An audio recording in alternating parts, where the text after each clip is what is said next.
Je fais cette vidéo pour réagir à celle qui a été faite par Théo Malini. Pourquoi l'Afrique est foutue, puis précise pour encore longtemps.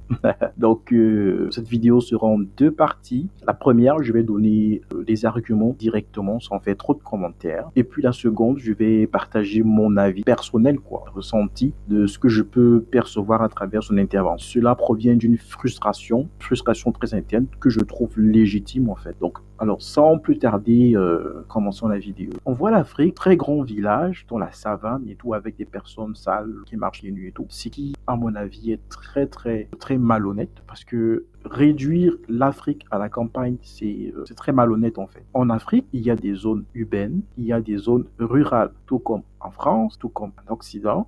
Il y a des zones urbaines et des zones rurales. Alors, on prend l'image d'une zone rurale africaine pour réduire toute l'Afrique à cela. C'est très malhonnête. C'est un peu comme si on devait prendre l'image d'une partie très propre d'une ville France et puis réduire la France à cela, alors que la France a des banlieues très sales. La France a aussi des campagnes. Est-ce que c'est pour autant qu'on dira que on prendra une image des banlieues françaises pour dire voici la France? Non, c'est une image très malhonnête. L'Afrique a autant des zones rurales que des zones urbaines. Voici la preuve de quelques images, voici la preuve de Lagos, voici la preuve d'une image d'Abidjan. Donc cette image, ce n'est pas l'Afrique, une partie réelle de l'Afrique. Très vite, il y a une autre image qui vient, encore une image cliché de l'Afrique. Alors là, on présente une personne africaine qui est incapable de réparer son toit parce que, prétextant en saison pluvieuse, elle est mouillée ou en saison sèche, il y a trop de soleil. Alors ça encore, c'est très malhonnête parce que c'est un comportement typiquement humain. Procrastiner, c'est un comportement humain. Il y a des Africains qui, à un moment donné de leur vie, procrastinent. Il y a des Français, il y a des Asiatiques, il y a des Russes, etc., etc.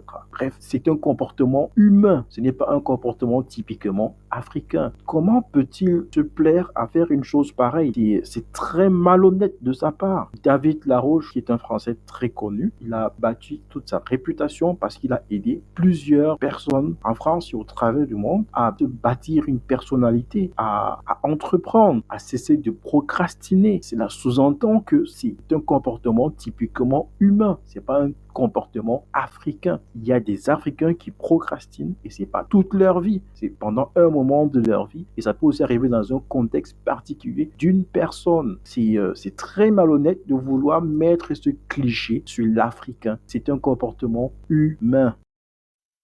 C'est pas aujourd'hui que ça a commencé. Mais si on veut vraiment se pencher sur le problème, pourquoi l'Afrique n'a pas une thune? Pourquoi l'Afrique est un continent tellement sous-développé qu'une grande partie n'a même pas accès à l'eau ou à l'électricité? Et si vous lancez cette discussion avec n'importe qui, il y a de grandes chances qu'il vous répondra que c'est à cause des colonisations. Mais est-ce que c'est vraiment à cause des colonisations? Donc, si on demande à n'importe quel Africain quelles sont les causes du sous-développement, quel que soit cet Africain-là, il dira que c'est à cause de la colonisation. Ben, c'est terrible ça. Il faut nuancer tes propos. Tu aurais pu dire que la plupart des Africains que j'ai rencontrés, ils pensent ça. Mais c'est pas une réflexion partagée par tous les Africains. Non. D'ailleurs, moi, je fais partie des personnes qui ne pensent pas que c'est à cause de la colonisation à 100% que l'Afrique est développée. Colonisation a eu lieu à une époque, elle est terminée. Nous sommes à une autre ère. Donc, dire que c'est la colonisation terminée entre guillemets dans les années 1960 avec les indépendances, je ne peux pas dire que c'est tout ça en fait qui est la cause de l'état actuel de mon pays ou des autres pays africains. Non, je ne partage pas cet avis. Et il y a beaucoup d'Africains qui ne partagent pas cet avis. Et encore, parmi ceux qui accusent la colonisation d'être la cause du sous-développement africain, il faut bien cerner leurs propos. Il y en a qui ont des avis nuancés, même s'ils mettent cela en avant. Et même quand ils mettent cela en avant, il faut essayer de comprendre le contexte, la teneur, les arguments. Ok, dans tous les cas, moi je ne fais pas partie de ceux qui disent que la colonisation est le problème ou la cause unique. La colonisation a sa part, mais c'est pas la seule chose. Donc déjà, c'est pas vrai. Tous les Africains ne partagent pas cet avis que tu décris.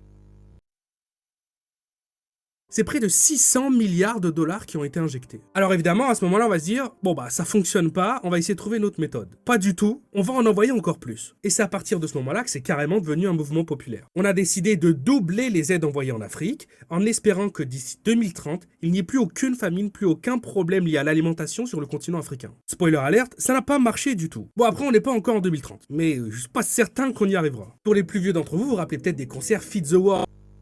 Ok Théo.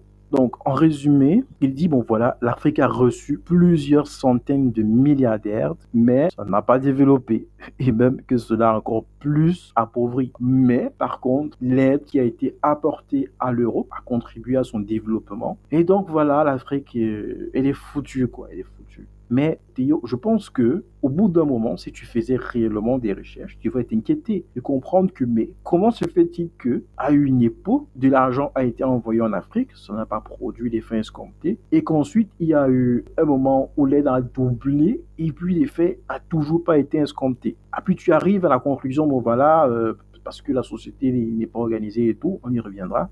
Mais Théo, c'est évident. Alors, mais c'est très, très évident. L'aide n'a jamais été en destination des Africains. C'est connu, c'est documenté, Théo. On le sait clairement aujourd'hui grâce aux pays tels que le Niger, le Mali et le Burkina Faso. C'est évident. L'aide apportées par les États-Unis et l'Union européenne n'ont jamais été en destination des populations africaines. D'ailleurs, le capitaine Ibrahim Traoré a ouvertement dit que ces pays qui prétendent avoir du budget pour l'aide au développement ne financent que des activités culturelles inutiles pour le développement. Si tu vas vers eux pour demander de l'aide pour pouvoir financer un projet de recherche, ils vont refuser. Ou plutôt, s'ils acceptent, c'est que tu ailles le faire en Europe, mais pas en Afrique. C'est clair, c'est un président qui a des données, qui a des informations qui le dit. C'est un fait et c'est indéniable, Théo.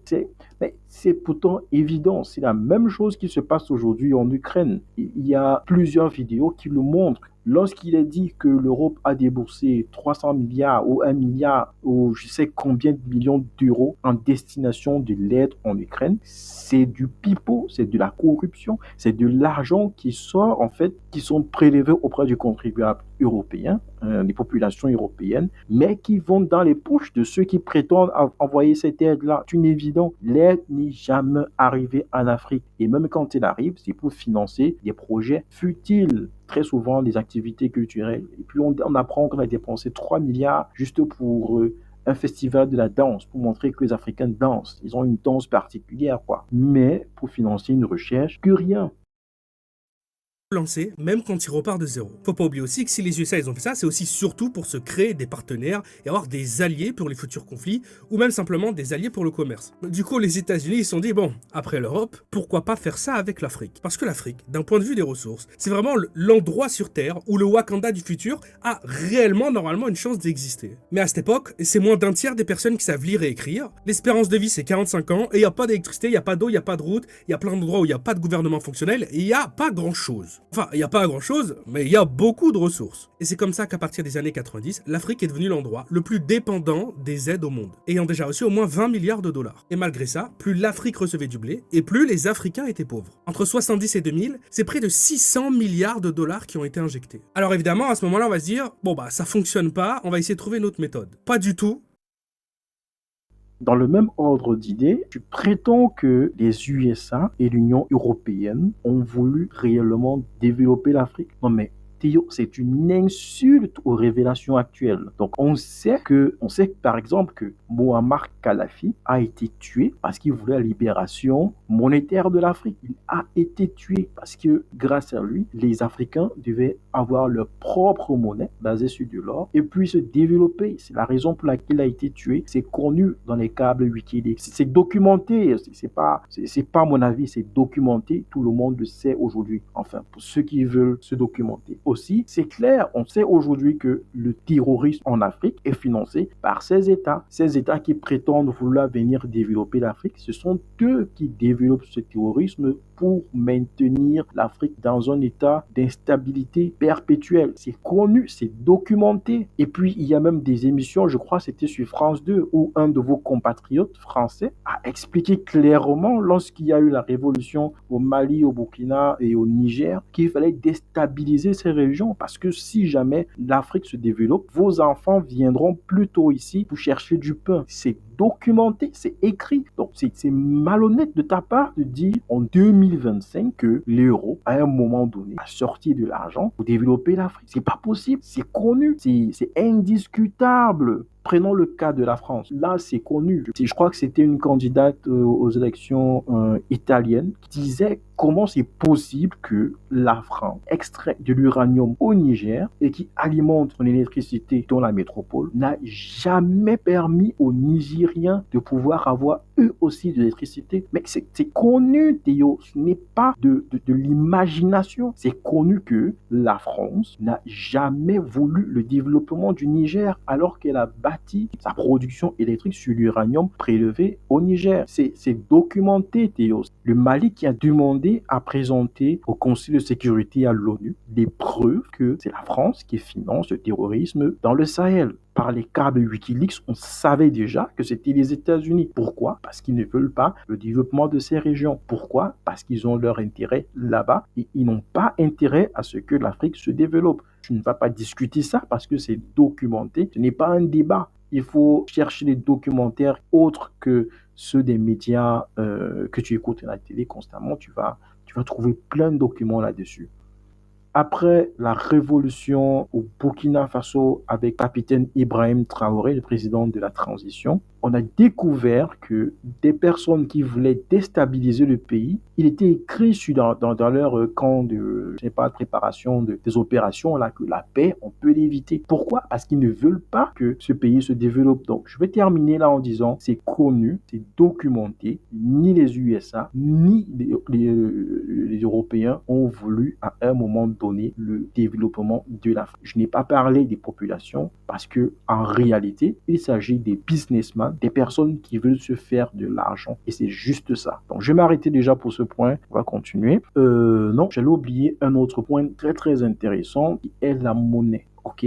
Alors, durant l'occupation de la France par l'Allemagne nazie, l'Allemagne a imposé à la France une monnaie coloniale qui les permettait de pouvoir dépouiller la France et de faire en sorte que l'effort des Français finance la métropole allemande. Théo, est-ce que aujourd'hui, en 2025, tu ne sais pas que la France a utilisé le même système en Afrique avec le franc CFA et que l'effort des populations soumises à cette monnaie-là permet de financer la métropole? Est-ce que tu le sais? Est-ce que tu le discutes ou pas? Ce n'est pas en fait, c'est pas un débat, c'est un fait. En Afrique, il y a ce qu'on appelle le franc CFA. C'est une monnaie coloniale qui est la copie de ce que la France a subi de l'Allemagne nazie. Tiens donc, aussi, après les indépendances, les pseudo-indépendances dans les années 1960, le Mali a essayé et donc sorti du franc CFA pour créer sa propre monnaie. Tiens, est-ce que tu sais que la France a pesé de tout son poids pour déstabiliser cette monnaie afin que le Mali revienne dans le franc CFA? Écoute, c'est documenté, hein. Si tu veux pas aller très loin, ce que je dis, pose la question à ChatGPT. C'est facile, tu auras tes réponses, c'est direct, ok? Tu as des questions très simples que tu peux poser à ChatGPT. Est-ce que dans tes données, il y a une information qui montre que la France a contribué à la déstabilisation du franc malien? Tu auras ta réponse, c'est documenté et c'est un fait. Donc là, on ne parle plus de colonialisme, on parle de néocolonialisme. Donc, les pays africains qui sont sous la domination du franc CFA sont appauvris. Ils sont appauvris. Ce n'est pas un débat, c'est un fait indiscutable. Si quelqu'un vient dire le contraire, je ne sais pas.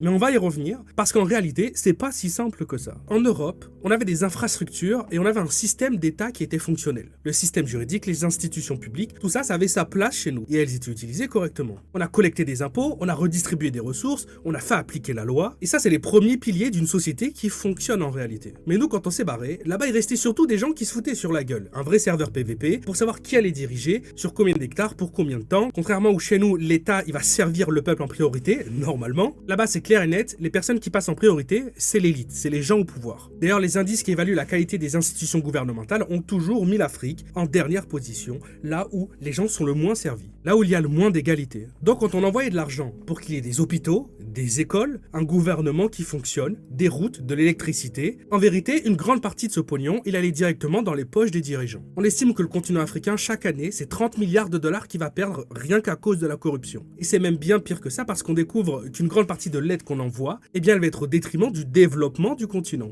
On est bien content d'envoyer des millions de tonnes de fringues chaque année parce qu'on va prôner l'anti-gaspi, Déjà, ça, c'est un fait. Mais je dis encore, c'est vrai, parce que ces États-là, il y en a beaucoup qui n'ont rien à foutre des populations. Mais là où je dis que je ne suis pas d'accord, c'est sur un autre plan. Ça va pas être évident à comprendre, je le sais, mais je vais quand même le dire. Les États, ce sont des États créés à l'issue du partage de l'Afrique, ok? Les sociétés africaines ne correspondaient pas aux États actuels. Ce qui fait que les populations qui ont été encadrées dans des territoires dits étatiques, ce ne sont pas forcément des personnes ayant les mêmes cultures, entre guillemets, ou les mêmes affinités. Les frontières telles qu'elles ont été imposées ne permettaient pas immédiatement une certaine cohésion au niveau de la gestion du territoire. Ce n'était pas possible. Ce n'était pas possible. Donc, mais maintenant, s'il faut revenir sur la société en elle-même, les sociétés africaines, avant la venue de la colonisation, étaient tout à fait organisées. Prenons le cas de la Déclaration des droits de l'homme. Plusieurs siècles avant, il y a eu en Afrique ce qu'on appelle la Charte du Mandé. La Charte du Mandé était là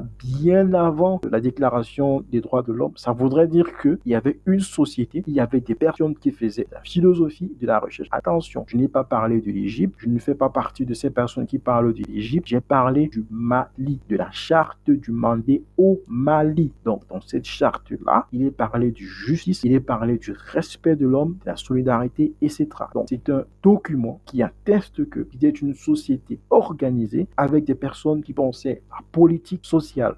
Ok, un autre élément, c'est documenter que au Soudan, il y avait déjà de la comptabilité et des sciences. J'ai parlé du Soudan, j'ai pas parlé de l'Égypte. Encore là, parce que je vois déjà les gens venir, dire ah mais non, je parle Soudan. C'est documenté, c'était une société organisée avec des personnes qui étaient là pour la construction. Bon, j'ai pas envie d'utiliser le thème pyramide parce que si je dis thème pyramide, tu vas penser directement à l'Égypte. Non, mais effectivement c'est ça. Au Soudan, il y avait déjà la construction des bâtiments dits pyramidales à ce niveau. Et la société organisée, il y avait des personnes pour l'administration, il y avait des personnes qui étaient là pour la comptabilité, il y avait des personnes pour pouvoir concevoir des plans et tout. C'était une société organisée. Donc tu parles du Wakanda du futur, et ben moi je te parle de la Nubie, d'une société hautement organisée. Ben, je te dis encore, peut-être tu ne sais pas, la première université était en Afrique ou au Mali, Théo. Donc quand on parle de la société africaine qui est désorganisée et tout, attention, tu es en train de parler des États qui sont créés à l'issue de la colonisation, elles, est chaotique et c'était normal, ok?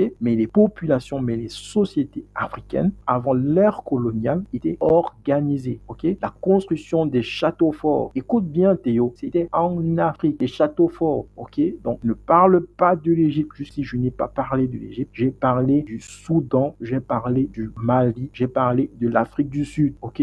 Alors, dans le même autre idée, je vais parler d'un autre plan qui est la santé. Figure-toi que lorsque les colons français sont arrivés en Afrique centrale, ils ont découvert que la césarienne était déjà pratiquée. C'est documenté, ok? Tu as juste à poser la question à ChatGPT, il va te répondre. Alors, la césarienne était pratiquée en Afrique dans un contexte d'hygiène comme on le fait aujourd'hui dans les laboratoires et tout, et qu'en plus, la maman et le bébé survivaient aux opérations, ce qui, à cette époque-là, n'était pas encore possible en Occident. Donc, quand tu veux parler des sociétés africaines désorganisées et tout, des personnes, je ne sais pas quelle caricature est-ce que tu as, mais rassure-toi, l'Afrique dont tu parles, c'est l'Afrique des livres de l'ère coloniale. Les personnes qui voulaient coloniser et qui voulaient justifier la colonisation auprès de la société occidentale, j'étais obligé de raconter du n'importe quoi. Je suis surpris qu'aujourd'hui, en 2025, que toi, tu dises ça. C'est incroyable. Un chemin de fer qui a été construit au Ghana en 1960 ne fonctionne aujourd'hui. Notre-Dame qui a brûlé en France, c'est un bâtiment du XIIIe siècle. Et qu'est-ce qui a pu permettre que ce bâtiment-là soit toujours nickel aujourd'hui? Eh bien, c'est l'entretien, c'est le fait de l'entretenir. Et d'après Franck Zanou, l'entretien, c'est inscrit dans notre culture. La grande différence, c'est que quand chez nous, on va construire construire un bâtiment, on va allouer un budget, on va déjà préparer le futur, de quelle manière l'entretenir et combien ça va coûter. Alors qu'en Afrique, c'est pas du tout comme ça que ça va fonctionner. What do you know in that country that has been properly maintained by the... Celle-ci, c'est la meilleure. Donc, de toute la vidéo, c'est vraiment ce qui me dépasse. La vidéo nous fait comprendre que, après le départ des colons, ils ont laissé des infrastructures, c'est vrai. Mais après, rien n'a survécu. Alors, rien de rien. Rien n'a survécu. Et ce qui est encore incroyable, c'est par rapport aux mentalités africaines. Que les Africains n'ont pas la capacité d'entretenir quelque chose. C'est incroyable. Je ne sais pas quelle est l'expression que je peux utiliser. Il y a des Africains qui, parce qu'ils veulent que les choses bougent assez vite, ils utilisent des termes un peu exagérés, parce qu'ils estiment que en utilisant certains termes, ils peuvent motiver d'autres à travailler davantage. Je ne vais pas critiquer cette approche, chacun a le droit d'utiliser l'approche qu'il veut pour que le continent puisse avancer, mais dans la démarche, il faut quand même être vrai. Comment c'est possible? Comment quelqu'un peut s'asseoir en 2025, rester dans sa chambre et dire que des personnes ne sont pas capables d'entretenir quelque chose? Comment c'est possible? Sauf si la personne veut absolument que ce soit ça. Comment c'est possible? Donc, ce serait été vrai si, depuis le départ des colons, il y aurait vraiment eu rien, aucun changement. Mais Théo, est-ce que tu sais qu'il y a le métro au Nigeria? Théo, est-ce que tu sais qu'il y a le métro au Nigeria? Les colons, quand ils sont partis, ils ont laissé du chemin de fer. Aujourd'hui, il y a le métro au Nigeria. Il n'y avait pas le métro à l'ère coloniale. Ok? Est-ce que tu sais qu'il y a des dizaines d'universités en Afrique?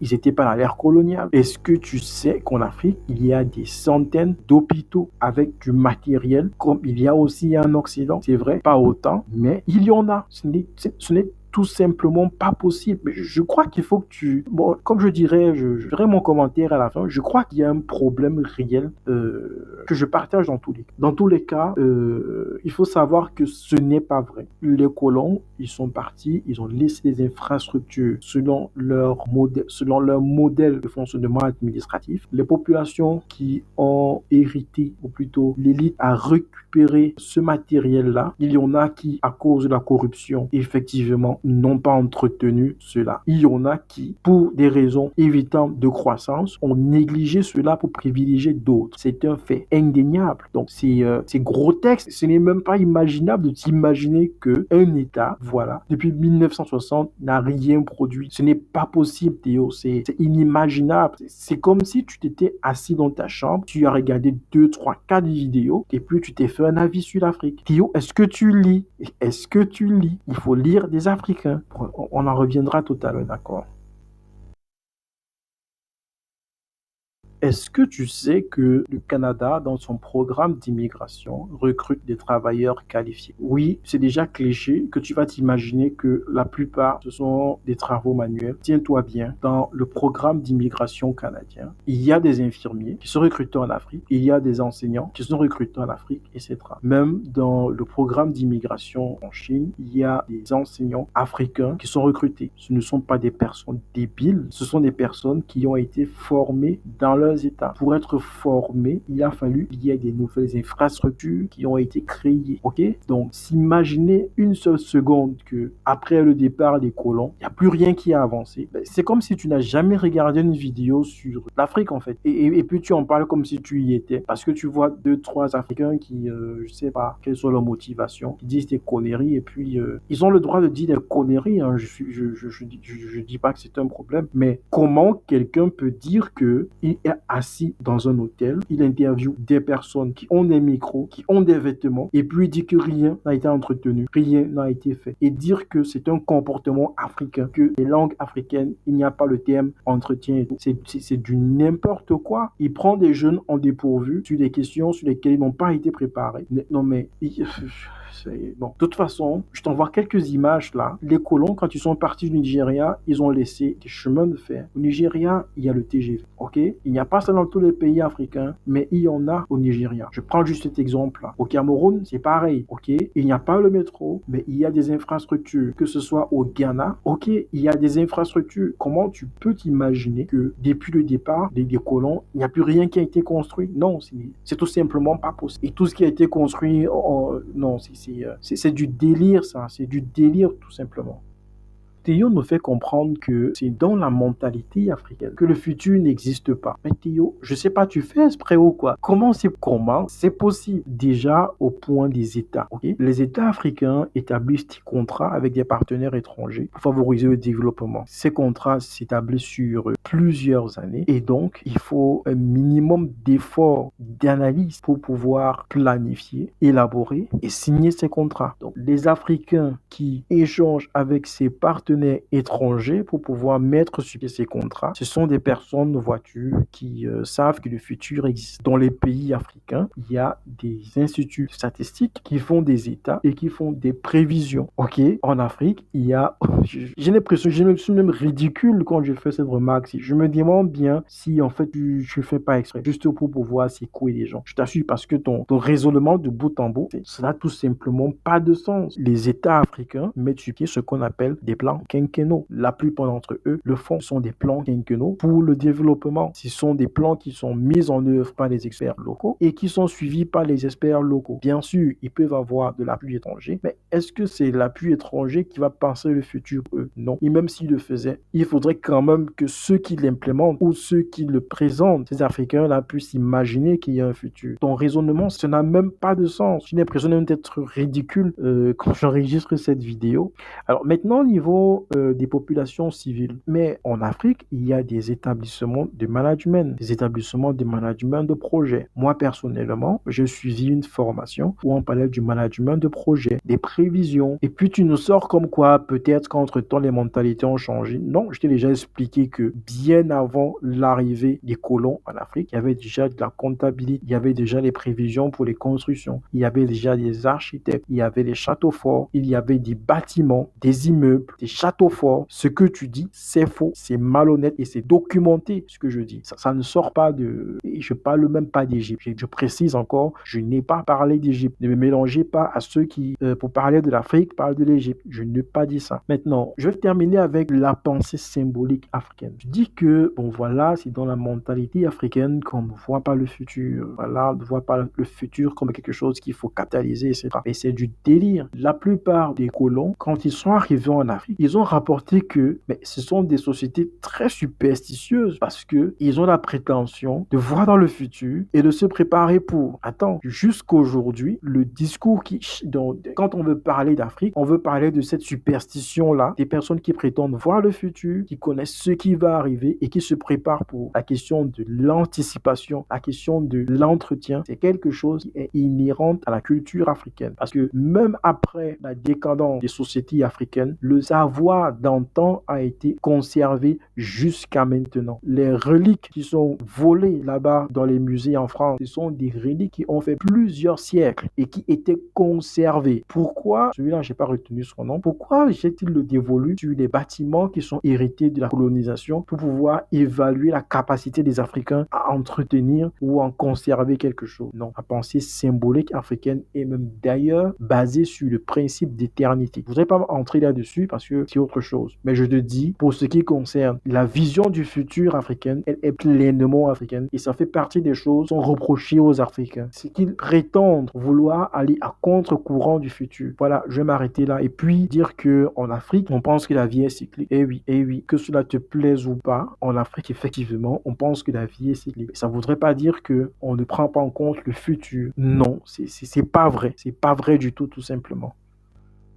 Je voudrais terminer cette vidéo en faisant un commentaire sur le contenu. Parce que pour la plupart de ce que Théo dit, on ne voit vraiment pas de la cohérence. Donc c'est de la malhonnêteté intellectuelle de bout en bout. Okay? Peut-être qu'il est sincère, mais dans sa sincérité, on voit qu'il y a vraiment, mais alors vraiment pas d'effort. Aujourd'hui, et c'est pas seulement lui, c'est la tendance. Pour devenir spécialiste de l'Afrique, c'est facile, très très facile. Il suffit d'aller dans ta chambre, te mouiller le doigt, tu t'imagines tout ce qu'il y a de négatif, et puis là, tu auras l'assurance dans ton cœur que ce que tu vas dire est vrai concernant l'Afrique. En Afrique, là-bas, il n'y a pas de route, ou il y a très peu. En Afrique, il n'y a pas de système de santé, où il y a très peu. En Afrique, la corruption est partout. Mais il suffit juste de dire ça, et puis on est certain d'avoir raison. Quand je regarde d'abord les anciennes vidéos de Théo, je comprends qu'il y a une frustration interne. Il est vraiment choqué, parce que il y a des Africains qui sont en train de foutre bordel dans son pays. Dans les bidonvilles, ce sont les Noirs qu'on voit. Dans les cas d'assassinat des migrants, font tout ce qu'il y a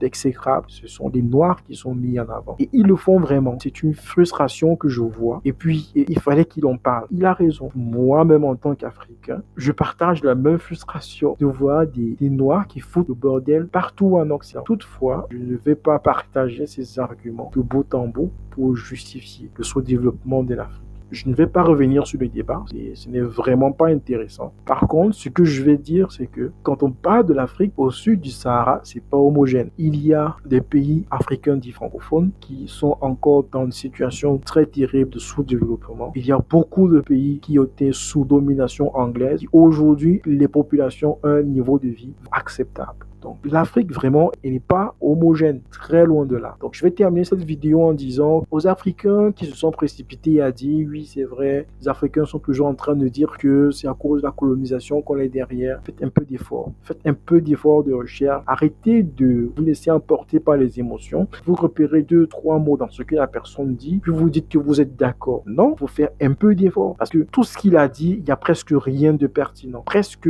rien de pertinent. Il est juste sous le choc de voir que son beau pays est mis dans le bordel par les Africains. Donc c'est un peu ça. À très bientôt. N'oubliez pas de vous abonner à la chaîne pour découvrir d'autres vidéos en rapport avec la géopolitique, la politique, etc. et le développement en général.